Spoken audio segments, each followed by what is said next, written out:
everybody, and welcome to episode 3 of the HooperCast. My name is Connor Dempsey, or on my blog. Alright, it's a strange thing today because we're going to talk about a movie I like, which is odd because at least the first 2 episodes have been about movies I really didn't like, but I didn't know if I wanted that to be the format. It's easier to talk about a movie that I hate, so maybe this episode will end up being shorter. It really depends. There's not much to say about it.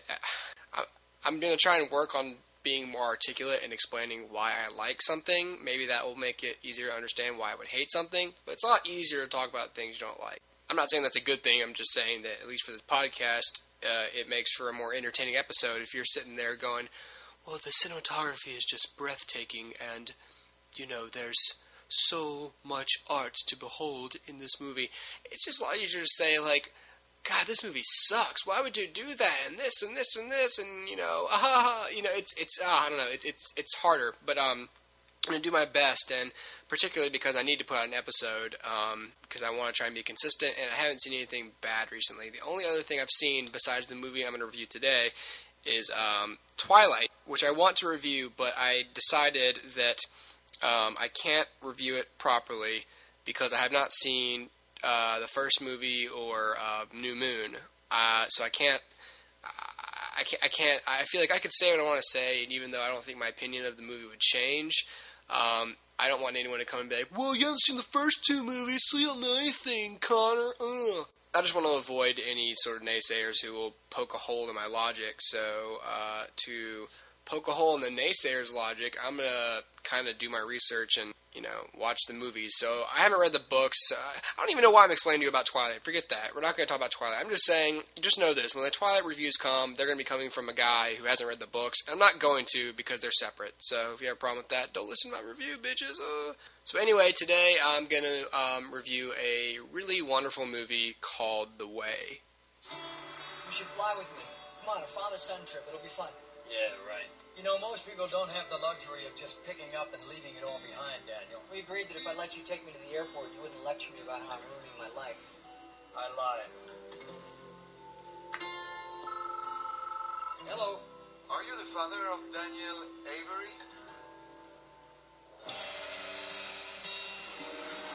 He was walking the road to Santiago de Compostela, 800 kilometers on the northwestern coast of Spain. This is everything it had when we found it. People have walked the path for over 1,000 years. The way is a very personal journey, Mr. Avery. Daniel was my only child. We're going to walk the Camino to Santiago. Both of us. Tom, this is the way. Hi, I'm Joost. There's no mystery why I'm doing this trick. Oh, look at cheesemakers. Hola. Hey, don't wait. Yeah, you should try some. No, thanks. No! Come with me! Right, I'm from Amsterdam. That's not... What are you looking to score? I love this guy. It wears off quick, I promise. Hello, I'm Jack from Ireland. How long have you been out here? On the Camino or on this particular spot? You pick. Well, geez, it's hard to say. So is it on pilgrimage to change your life? Something like that. Dead books with the ashes. My son. That's brilliant. And tragic, of course. But brilliant. Oh, no! Tom, your son. I am so sorry. I had no idea. My son was almost 40. Yeah, but he'll always be your baby. What was your son like? Smart, confident, stubborn. Pissed me off a lot. Was a lot like you.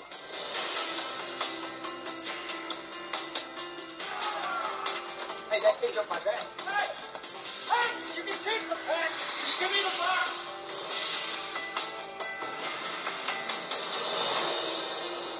You don't choose a life, Dad. You live one. Okay, so that was actually the whole trailer from The Way. Usually I try and cut them down, but there's not really a spot. Sorry about the audio on that, by the way. I'm recording on a new computer, so I'm kind of having to adjust to that. Also, I don't know if you guys hear a weird buzzing sound in the background. I don't know if it's like my air conditioner or what. I'm not too sure what that is. I'm recording in a different room this time, so I'm testing new things. Okay, so let's get right into it. The Way is directed by Emilio Estevez, who, if you don't know who he is, Coach Bombay and the Mighty Ducks, I think. Was he in the Breakfast Club? Yeah, he's in the Breakfast Club. If you also don't know, is the son of Martin Sheen, who is the star of this film, and the brother of Carlos Estevez, who you all know as Charlie Sheen. So, who is not in this movie, but Martin Sheen's the star of this movie, and Emilio Estevez plays his son, so it's like a real-life father-son thing, get it? But basically, Martin Sheen plays Thomas Avery, and he's like this optometrist. He's an eye doctor, and his son, they give you sort of a backstory in the movie that basically, think of like an extreme, I hate to think of it this way, but think of like a really, conservative sort of father and like a really, outspoken liberal son. That's not what the movie's about at all, but just to paint a quick picture, Tom likes, has his thing going on, and Daniel likes to travel all the time, and, as you saw in the trailer, he says, well, most people don't have the luxury of just being able to pick it up and leave it all behind. And I kind of agree with Tom. I'm sort of that way. You can't just pick up, like, you want about your rent, what about all this stuff? But Daniel was always more of a nomad, where he was like, look, it's not about that sort of thing. And it really depends on the kind of person you are, or which character you agree with. It doesn't matter, because ultimately the movie is about bringing people together, so I don't really want to spread the message of dividing people in trying to explain the characters, because I would be doing the movie a disservice. But basically, he takes his son to the airport because his son's going over to, like, Spain or something. However long later, Tom's out golfing with his doctor buddies and talking about golf and stuff, and then he gets a phone call from France where they're like, we found your son's body, he's dead. And he's like, what? So he goes over to France to identify the body and stuff, and he's, gets him cremated, because Daniel was in the Pyrenees. If you don't know, the Pyrenees are the mountains that divide Spain and France, and he was killed during a storm. And so Tom finds out that Daniel is walking the Camino de Santiago, and it's a Christian pilgrimage route to the Cathedral of Santiago de Compostela. Compostela in Galicia, Spain. I'm sorry about the accents. It's hard to pronounce foreign stuff if you just Galicia, Spain. You don't even want to say it like that. It's in Spain, and so it's also known as the Way of St. James, and so it's a pilgrimage route. And if you don't know what a pilgrimage is, it's a trip to a place, and during it really is what it is. Okay, the pilgrims made their way over to, I almost said Pride Rock for some reason, but that's the Lion King. Crap, I can't think of the place. You know what I mean? The story of the pilgrims, Thanksgiving, they came over here. A pilgrim is one who goes on a pilgrimage. It's a journey, and a Christian pilgrimage, and most pilgrimages, I think, still, not to alienate anybody, it's really more about the journey than the destination. It's about sort of the sacrifice and the toil of traveling and what you learn about yourself along the way, and what you have found out about yourself and, society as a whole, or people maybe, or God, what you found out about whatever you're looking for along the way, and coming to an understanding of that thing by the time you reach your destination. At least that's how I understand it. If I'm wrong, then, tell me, or just ignore what I just said. But that's kind of what a pilgrimage is, and that's what the Camino is about. It's about looking for something. It's a spiritual thing, And so he is told that his son died the first day, and his son was all about this, and, you don't really want to think that his son just really sucked at this trail. It was a bad storm. It happens, but Tom is sort of upset, because his son died, doing this thing that he didn't agree with, but when he gets there, he decides that he's over there at first just to get his body and bring it back, but then he said, out of a combination of, like, mourning his son, but also doing something for his son, Tom decides to walk the Camino, to finish it for Daniel, in order maybe to understand him better, or just to finally, because his son, when they're leaving, says, you should come with me, it'd be a father-son thing. He's like, no, I can't, I have a life. And I guess maybe he wishes he had done the Camino with his son, so he decides to do the Camino, and everyone's like, oh, no, dude, no, because, it's really dangerous, it'll take, 2 months, your son just died, that should probably be a clue to you, you shouldn't do this. You're too old, you can't do this, and Martin Sheen's like, no, I'm doing it. So he takes Daniel's stuff and, his ashes, and he goes, So along the way, he meets, others, because there's a ton of people do this thing, and I don't know how you can do this thing unless you are a doctor and have, the funds, the vacation days saved up and, the time. Basically, can you take like 2 or 3 months off your job and go do this thing? You either are freelance, unemployed, or you're really rich, because I don't see any other way you could kind of go on this trip. He basically goes throughout the path and he meets people. He meets this Dutchman from Amsterdam named Joost. They all have their reasons for walking the Camino. I mean, Joost is a Dutchman from Amsterdam, and so he kind of keeps running into Joost, so he kind of just keeps walking it with him. And then they meet Sarah, who's from Canada, and so she's kind of like really abrasive towards Tom, but Tom's like, whatever, I don't like you either. But they sort of along the way find out more about each other, and then they run into Jack from Ireland, who is from Italy. Just kidding, he's from Ireland, because I just said he's Jack from Ireland. And he is a writer, and so they all kind of come together and do this pilgrimage together. And really, Tom doesn't want to have anything to do with any of them along the way. He's just kind of like, to him it's like, I'm here to do this, I'm not here to associate with you guys, I'm here to do this for my son. And he doesn't even tell them about his dead son for a lot of it. But you come to find out, everyone else has their baggage too. They're not just doing this for fun. You find out, I don't know if this is a spoiler or not. I don't think it is, because Joost is this fat Dutchman, and he tells you at the beginning, like, he was doing this. He's doing it to lose weight so he can fit into his tux for his brother's wedding. And he's a really warm but talkative person. And if you're like, sometimes, if you're like Tom and if you're there for a task and someone keeps talking at you, you just want to tell them, like, just shut up. But even if you yelled at him to shut up, Joost is still kind. He's a kind human being. So you really feel sympathy for him because he's just so nice. Sarah is really abrasive, so you kind of don't like her at first. But the fact that Tom isn't discouraged by her being mean makes you accept her. But you find out more about her. I mean, you find out that Jack from Ireland, he has writer's block, and that's why he's doing it, but you find out about these characters, like, they're all the reasons that they, put forward for doing this. They all tell each other these are the reasons they're on it, and it is, but there's greater meaning behind it. I mean, poor Joost does want to fit into his suit for his brother's wedding, but you find out that, like, it's also because his wife doesn't find him attractive anymore, which I'm going to go ahead and say, his wife sucks then, because he seems like the nicest guy in the world, and he doesn't seem like he would ever yell at his wife or be abusive to his wife, but his wife's like, you're fat, I'm not going to sleep with you. And it's like, okay, I get not being, I guess, sexually attracted to your spouse. Well, I don't get that, I'm not married, but, like, I understand that, if your significant other is not in tip-top shape, then maybe you'll be like, if you love this man and are married to him, should his kindness not make up for that?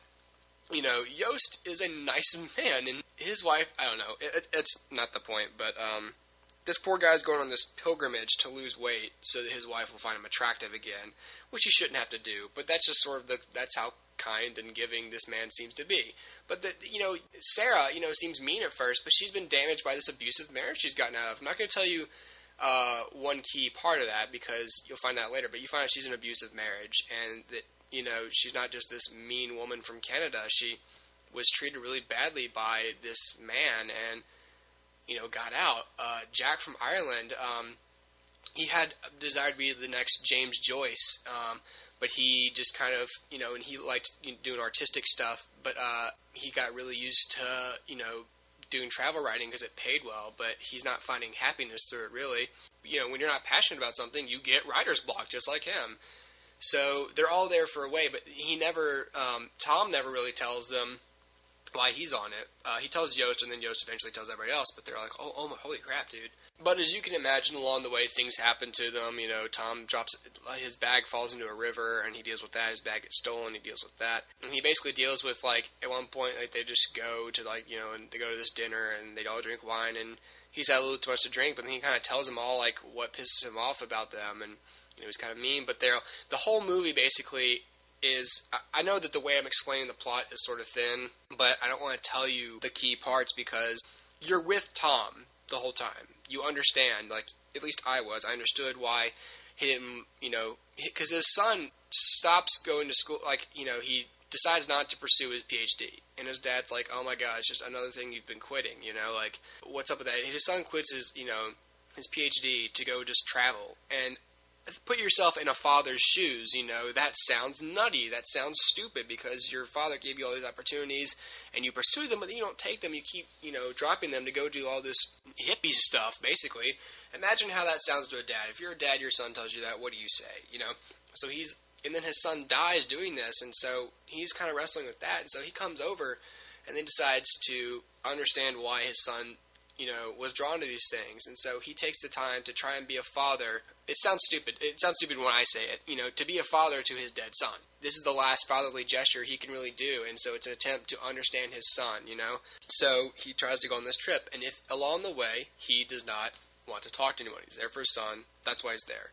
I'm not trying to rehash the plot, but just think of it from Tom's point of view. He just wants to do this. He doesn't want to talk to anyone else, but he comes to understand that the whole point of the way is being in communion with people. The movie described, the Camino is described as a Christian pilgrimage route. So not saying that Christianity is the only religion that preaches kindness, because it isn't. But the whole point of the Camino is to be in communion with other people and to come to a greater understanding of God or spirituality or the goodness in people. And so Tom kind of comes to learn that it's not about doing this alone, And a big message of the movie is something his son had said to him, which was like, there's a difference between the life you live and the life you choose. So Tom really comes to try and understand that, and to really come together with these people and to try and understand them. They all come to a greater understanding of each other. If this is less entertaining, I'm sorry, but this is a good movie. It's hard for me to explain why without spoiling it. Because if I tell you why it's good, then why would you have to go see it? I'm trying to tell you, good things without giving away anything. The movie is shot, by the way, along the Camino, so it is gorgeous to look at. There's plenty of scenery. There's great. You really you feel immersed in this walk. You feel like you're on the walk with them. With every, kind of barren trail and every, city you travel through where, really hospitable people. There's not really any unkind. The least kind person in the movie is Tom. And he's not even really that mean of a guy. He's maybe abrasive and is like, I don't want to talk to you. It's a really uplifting movie because it just shows you how kind and hospitable people can be. It's a good message to preach for people to be kind to each other and to accept each other. And it's just a really good movie. Again, I'm sorry if that is broad or doesn't explain enough, but I could have just turned on the podcast and said, hey, I'm Connor Dempsey, this is the HooperCast. By the way, go see The Way, it's really good. And then, peace, I'm out. I'm not going to say that. I want to try to explain this to you. I don't know where you could see this in Mobile. I saw it at the Crescent Theater, but I saw it the last day it was in there. I don't know when quite it's coming out if it's in, I think it has limited release in theaters, so I feel bad saying, hey, go see this. Oh, but there's no way you can. I don't want to do that, but I just want to tell you that it's a good movie, and I think you should check it out. I think if you're Christian, you should check it out. I think if you're not Christian, you should check it out. I think if you're, agnostic or an atheist, hey, if you're a devil worshiper, check it out. You might not like it. Whatever. It really depends, but there's, it's really... There's a lot of meaning that anybody can derive from this. I remember I was listening to a screenwriting podcast one time where they were talking to the woman who wrote Lars and the Real Girl. And if you haven't seen that, it's about basically a guy played by Ryan Gosling who kind of has a social dysfunction in a way, it seemed, where he bought a real doll, those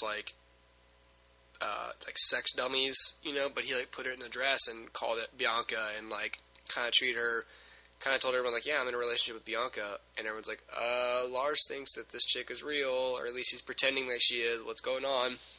And so the movie's kind of built around that, but the point is, she had said, I've written this, I've written that, and I really wanted to do a movie about kindness, a movie that was about kindness. You see so many movies where, as awesome as an action movie is, it's really, a lot of movies are about being assertive and doing this, but, there aren't enough movies, I think, out there. There aren't enough good movies out there or accessible movies out there that talk about kindness and being good to people. And that's not completely fair to say because there's plenty of movies where people are good to each other, but there aren't movies that are about that. There's not movies where that's the message, be kind to people. A lot of it's find the courage within yourself and all that, which is also good messages, but this one is purely about, kindness. Simple kindness, and I like that. That's why I think it's worth seeing. It's a feel-good movie. I can't imagine you coming out of this movie not feeling good about people or your life.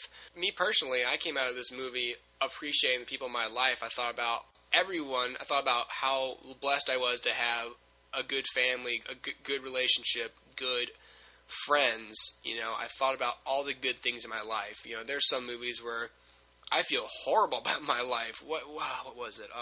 The Road. God, I watched The Road. I finished it and I was like, ugh, like, I feel depressed. Like, and I know everyone says about The Road because, oh, it's like this bleak movie. The movie is super bleak. You know, there's bleak, and then, like, when happiness comes into Metropolis, bleak goes into the phone booth and rips off, you know, his suit, and then there's the tights and the cape, and he becomes super bleak, you know. Sorry. That was goofy and stupid, but the movie's bleak, and I came out of that just thinking, like, I feel horrible about life, you know, and this is the opposite. I came out of this feeling great about life, and so I think everyone should have that feeling. I don't really know what else to say about it. The actors are good, you know, it's just a good movie to see. So whenever it comes out, give it a look. Goodbye. Thanks for listening.